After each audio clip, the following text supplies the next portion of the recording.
Bienvenue les amis. Aujourd'hui, nous explorons une tradition vraiment unique, cuisiner du bœuf sous terre, comme le font les familles depuis des générations.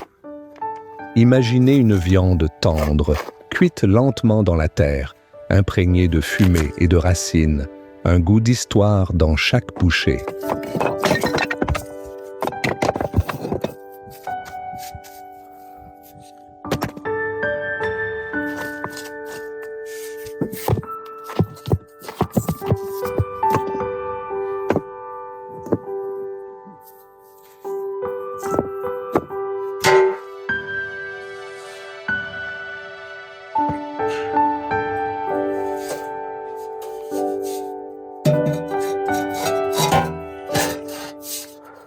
Si vous avez apprécié cette aventure au cœur des saveurs et des traditions familiales, n'oubliez pas de cliquer sur le bouton d'abonnement. Plus d'histoires, plus de recettes et plus de morceaux d'histoire vous attendent ici avec nous.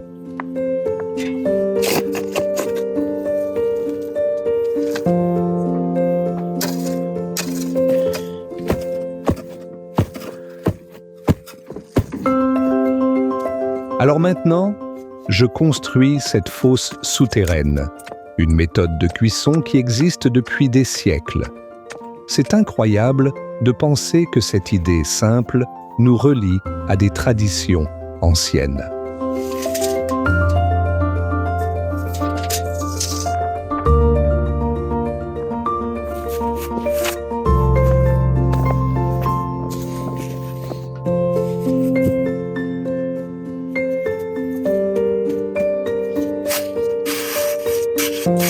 Le concept de cuisson de la viande sous terre, parfois appelé cuisson en four de terre, a été utilisé par de nombreuses cultures, des Polynésiens à Hawaï, avec leur four Imu ou tribus autochtones des Amériques.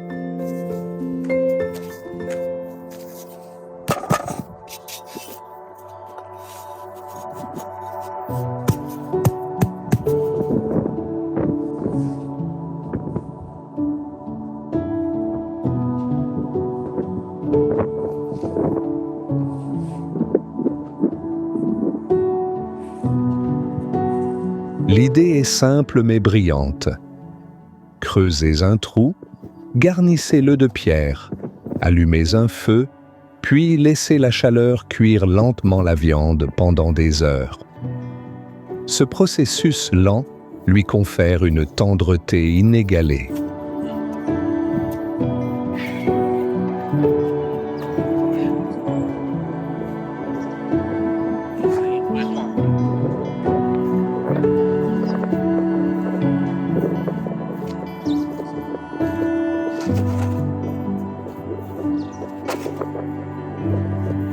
Les familles se rassemblaient autour du foyer, partageant des histoires et attendant patiemment. Le repas devenait plus qu'une simple nourriture. C'était un rituel, une façon de créer des liens et de transmettre le savoir.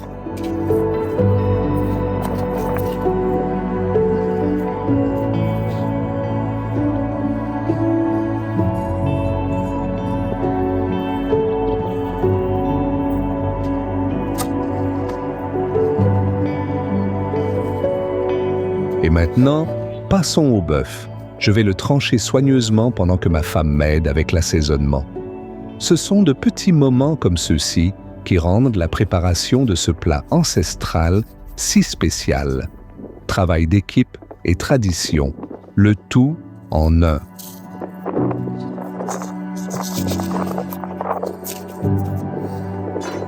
Okay.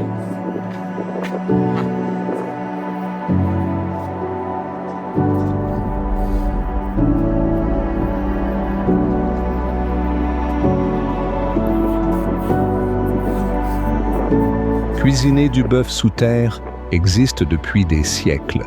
Les peuples anciens ont découvert qu'enterrer la viande dans une fosse avec des pierres chaudes transforme même les morceaux les plus durs en repas tendres et savoureux.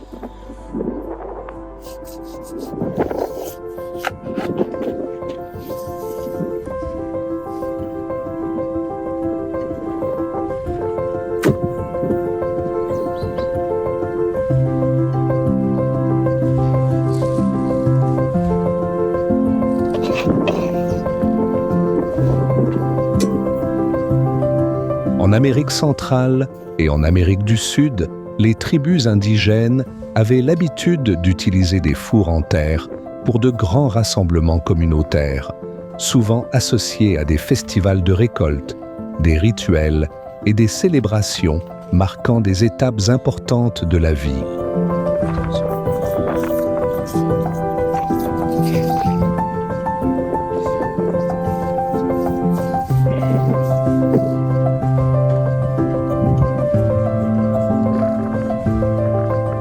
Cette technique de cuisine ne se limitait pas à la nourriture. C'était un rituel communautaire. Les familles et les communautés se réunissaient, partageaient des histoires, riaient et transmettaient leur savoir à travers les générations.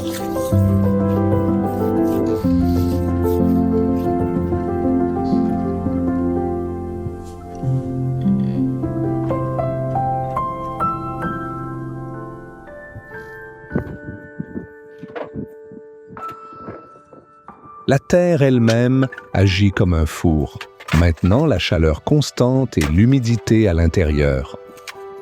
Cette méthode de cuisson lente emprisonne les jus naturels, offrant à la viande de bœuf une saveur fumée, riche et terreuse qui ne peut être reproduite par les cuisines modernes.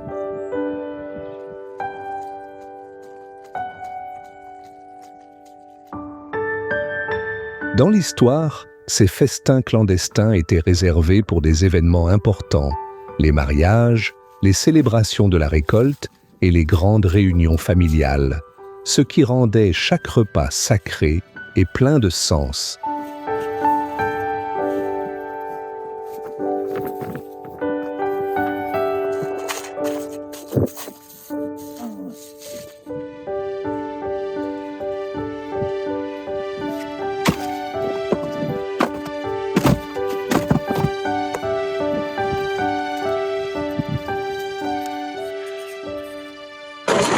De manière intéressante, cette technique se retrouve dans de nombreuses cultures de manière indépendante, des Amériques à la Polynésie jusqu'à certaines régions d'Asie et d'Europe.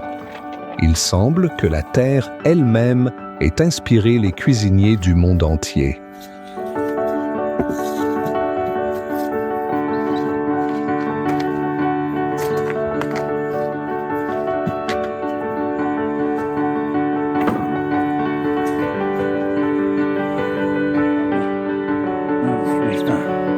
Et si vous appréciez cette plongée dans la cuisine ancestrale, n'oubliez pas de vous abonner. Continuons à découvrir ensemble ces recettes intemporelles, ces histoires de famille et ces saveurs du passé.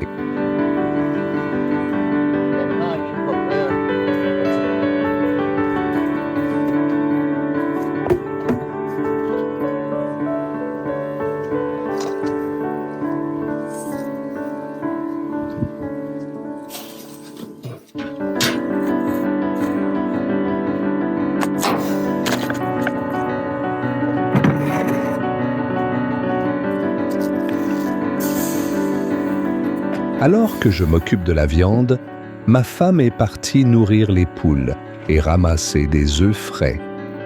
Elle prévoit de préparer une tarte aux noix aujourd'hui, un dessert qui renferme des siècles d'histoire et de traditions familiales dans chaque bouchée.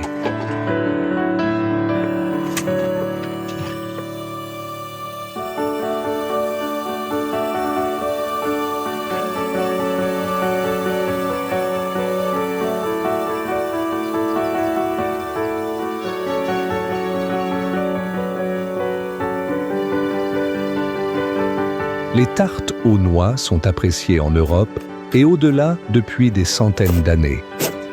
Lors des récoltes, les familles célébraient la générosité de l'automne avec des tartes garnies de noix, de noisettes ou d'amandes.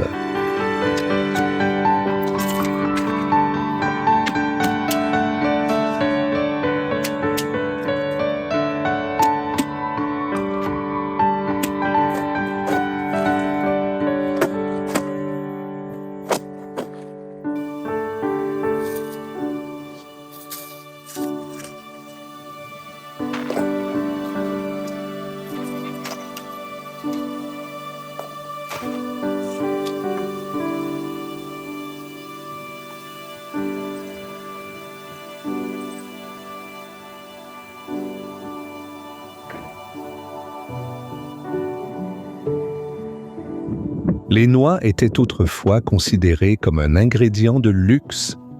Une tarte à base de noix symbolisait la prospérité et les occasions spéciales, souvent réservées pour les mariages, les festivals ou les fêtes en famille.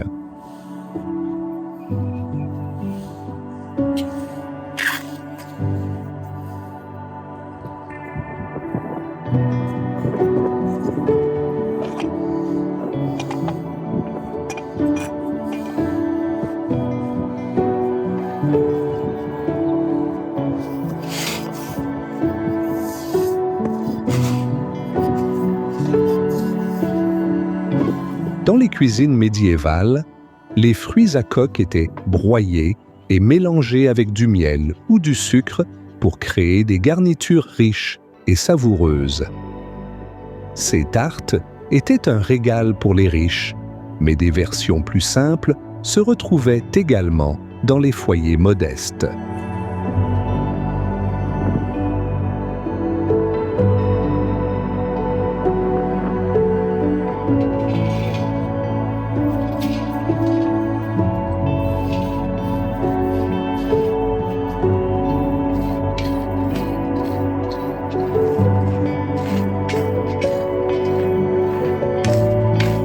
Dans le sud des États-Unis, les tartes au pecan sont devenues emblématiques, surtout pendant Thanksgiving. Elles étaient bien plus qu'un simple dessert. Elles étaient un moyen de réunir la famille autour de la table et de rendre grâce pour les bénédictions de l'année.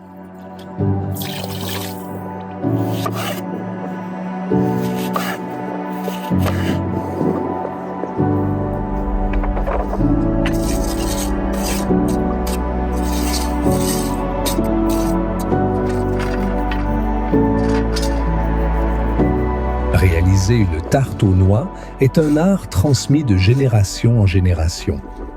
La croûte doit être délicate mais solide, la garniture parfaitement équilibrée. C'est un savoir-faire affiné au fil des siècles grâce à des essais, des erreurs et beaucoup d'amour.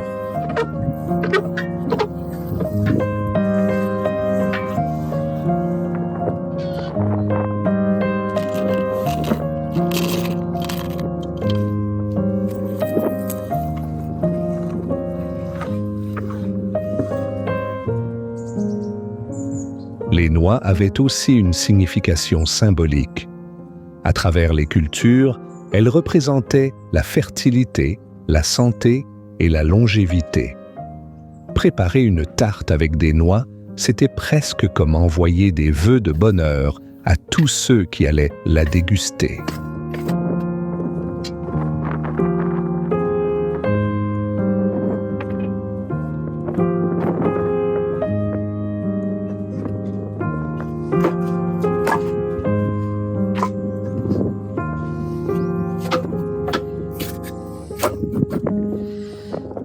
Les familles préparaient souvent des tartes ensemble.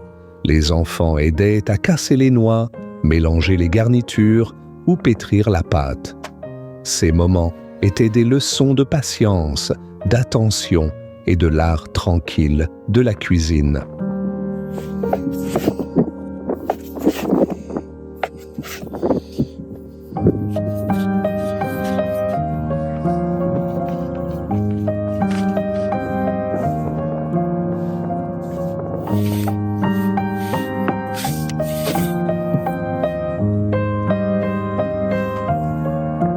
Dans de nombreuses régions européennes, des tartes aux noix étaient préparées pendant Noël ou le Nouvel An, chaque famille y ajoutant sa touche personnelle. Des épices spéciales, des noix locales ou des mélanges de sirops secrets qui devenaient des trésors familiaux précieux.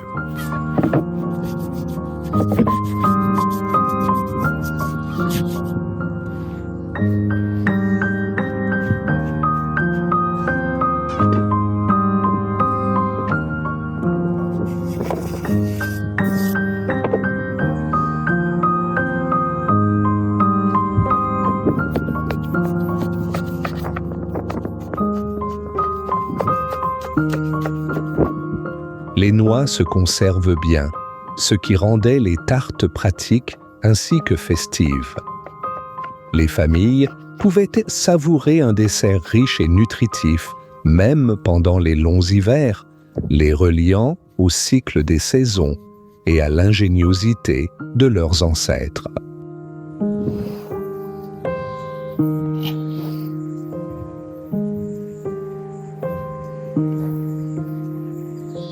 Chaque étape de la préparation de la tarte raconte une histoire.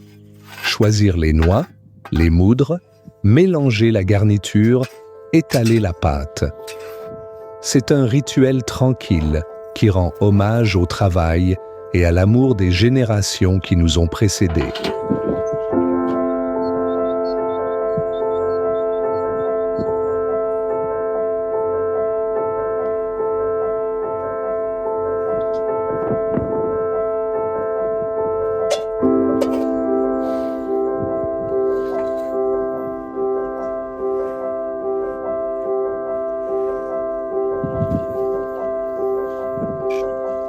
Eh bien, la tarte est enfin prête et oh, quel parfum! Il emplit l'air d'une douceur chaude et noissetée. On pourrait presque le goûter juste en le sentant.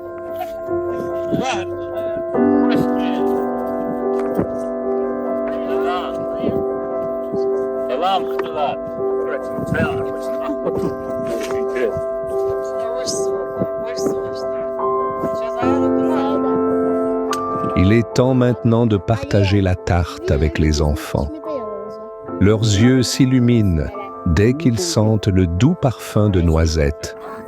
Et vous pouvez voir l'émerveillement pur et l'excitation étincelant sur leur visage.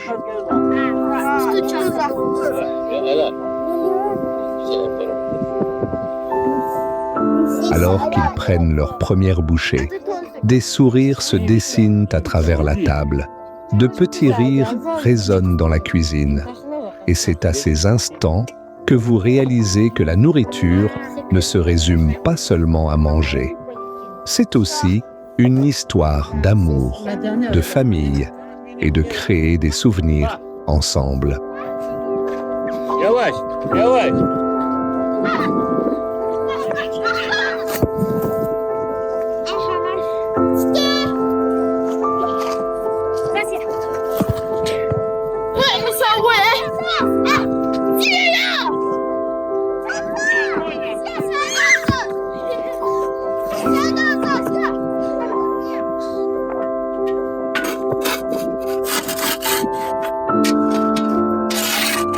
Et maintenant, il est enfin temps de sortir le bœuf du foyer. Après des heures de cuisson lente sous terre, il est parfaitement tendre, fumé et plein de saveurs. Rien qu'à voir cette croûte dorée, ça met l'eau à la bouche.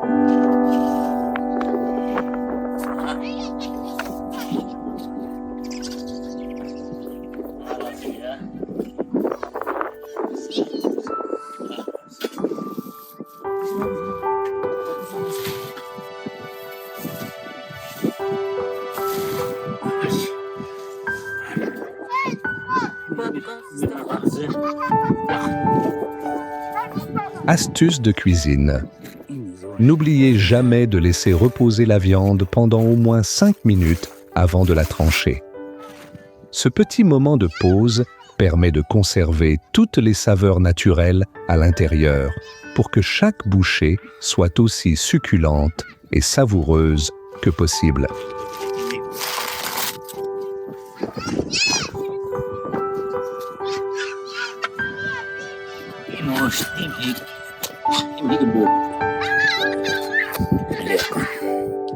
En tranchant la première bouchée, on découvre l'intérieur tendre et juteux.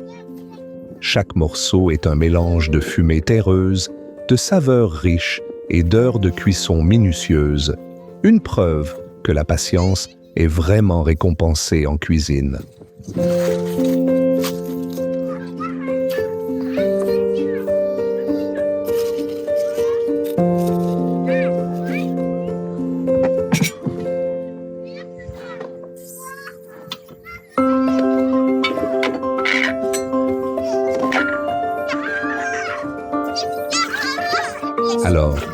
On se retrouve tous autour de la table, les enfants intrigués, les adultes souriants. Il y a quelque chose de presque cérémonial à ce moment. L'attente, la chaleur et la joie simple de manger ensemble.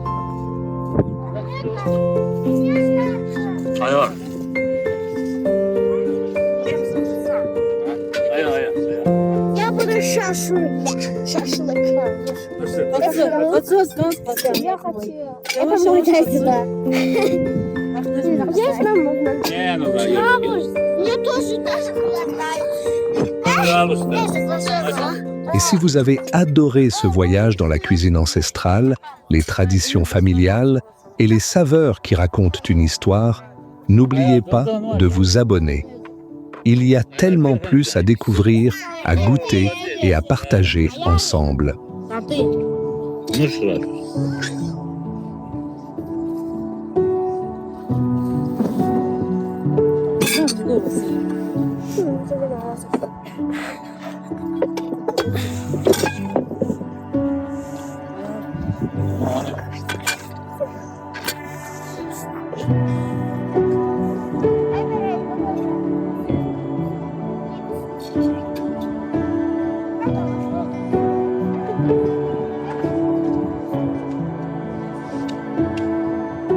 Aujourd'hui, nous allons cueillir des alichas fraîches du jardin pour cuisiner du poisson-chat avec. Dans notre famille, c'est une tradition de faire des confitures pour l'hiver, et nous avons hâte de partager cette journée chaleureuse et conviviale avec vous.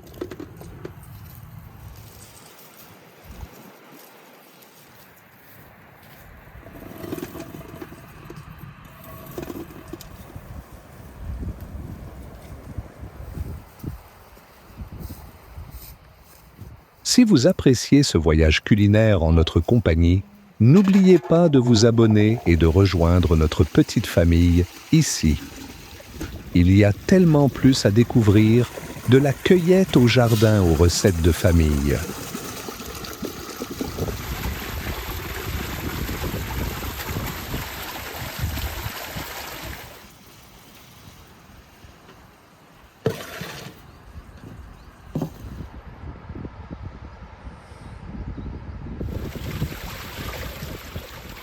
Le poisson-chat est un plat apprécié depuis des générations dans les communautés riveraines.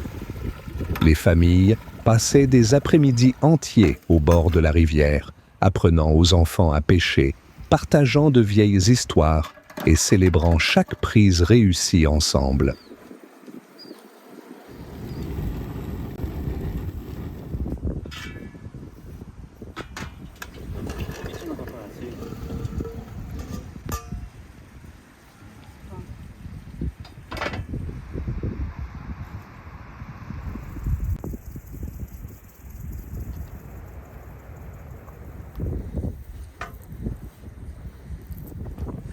Dans notre famille, le poisson-chat était toujours réservé aux week-ends spéciaux. Après une longue journée de pêche avec mon père et mes oncles, on se retrouvait dans la cuisine en riant et partageant des anecdotes tout en préparant ce repas consistant.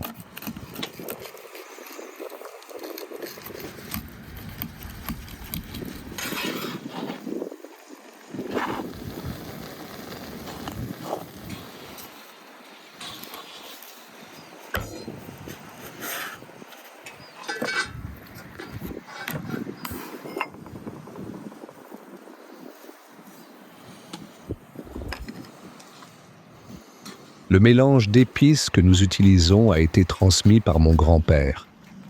Il avait un petit jardin et chaque herbe, du hannête au persil, était soigneusement choisie pour rehausser les saveurs naturelles du poisson.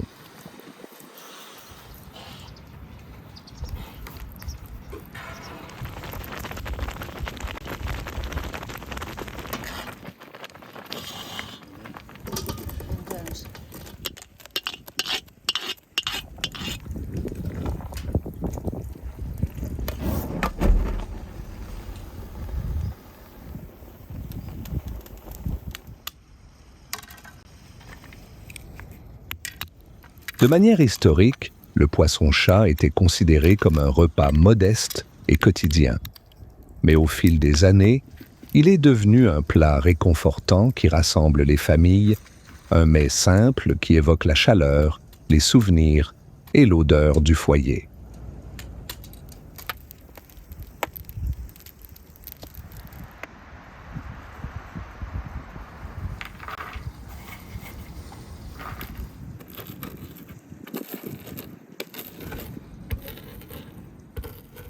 Certaines cultures croyaient que le poisson-chat apportait la prospérité et la bonne fortune. C'est pourquoi les familles le cuisinaient souvent lors des festivités ou après une récolte réussie, liant ainsi la nourriture à l'espoir et à la tradition.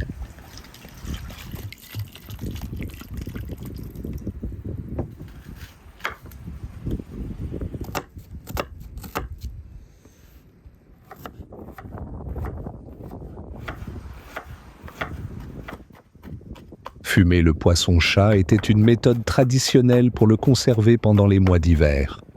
Son parfum se répandait dans le village, attirant souvent les voisins pour des rassemblements improvisés, créant ainsi un sentiment de communauté autour du repas.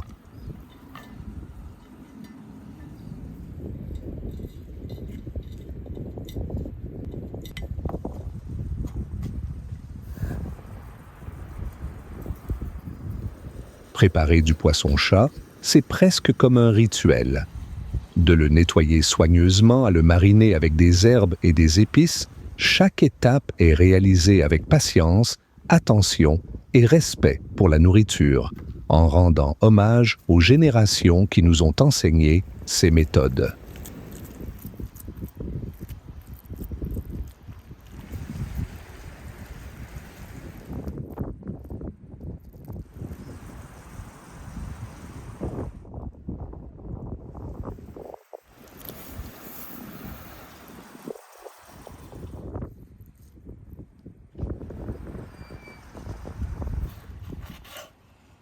Avez-vous déjà essayé de cuisiner du poisson-chat à la maison? J'adorerais savoir comment vous le préparez ou si vous avez des traditions familiales autour de ce poisson. N'hésitez pas à partager dans les commentaires.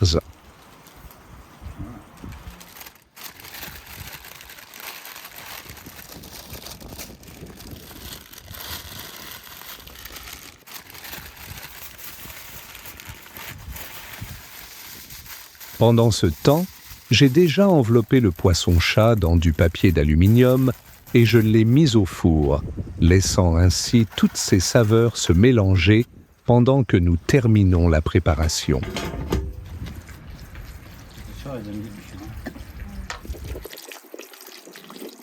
Alors maintenant, je prépare du thé avec de l'alicha fraîche et bientôt, nous allons le déguster avec de la confiture maison. L'alicha fait partie de la cuisine familiale depuis des générations.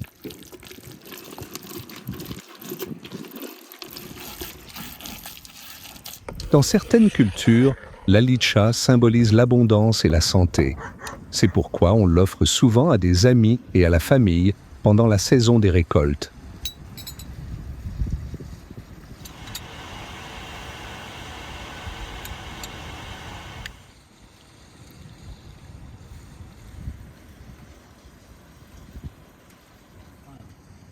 Ma grand-mère disait toujours que préparer de la confiture d'abricot était un moyen de préserver les souvenirs d'été pour les longs mois d'hiver. Chaque pot semblait être un petit trésor.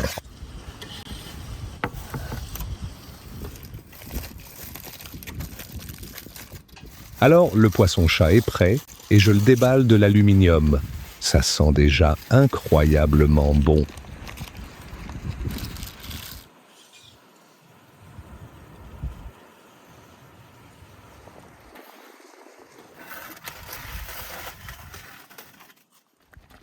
Regardez ce magnifique poisson.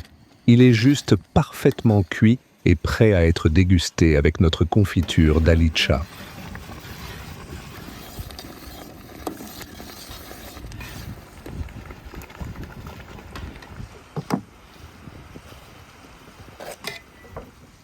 Et maintenant, c'est ma femme qui verse la confiture d'Alisha dans les bocaux.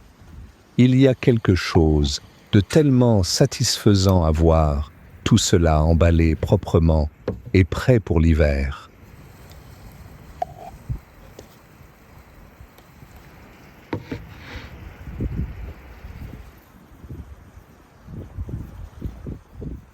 Astuce rapide. Pour vous assurer que votre confiture se scelle parfaitement, chauffez légèrement les pots avant de verser. Cela la garde fraîche plus longtemps et évite les débordements.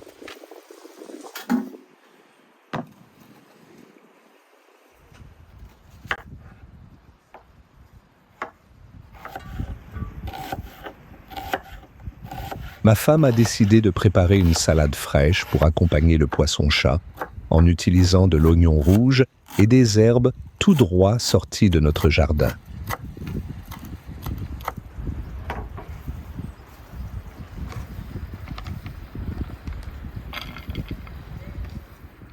Le poisson-chat se marie à merveille avec des salades légères et fraîches.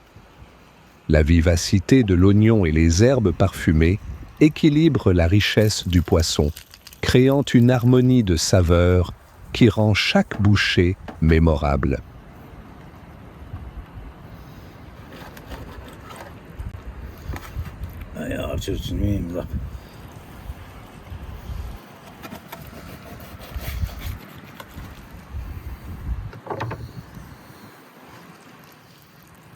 Dans de nombreuses traditions culinaires, on sert le poisson-chat avec un filet de citron ou un filet d'huile d'olive pour mettre en valeur son goût naturel. Ces petites touches simples mettent en avant les nuances subtiles du poisson sans le masquer.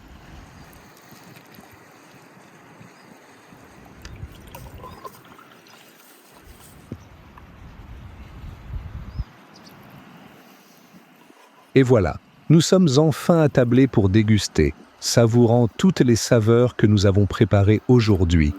Et pendant que vous êtes là, n'oubliez pas de vous abonner pour ne manquer aucune de nos aventures culinaires en famille pleine de chaleur.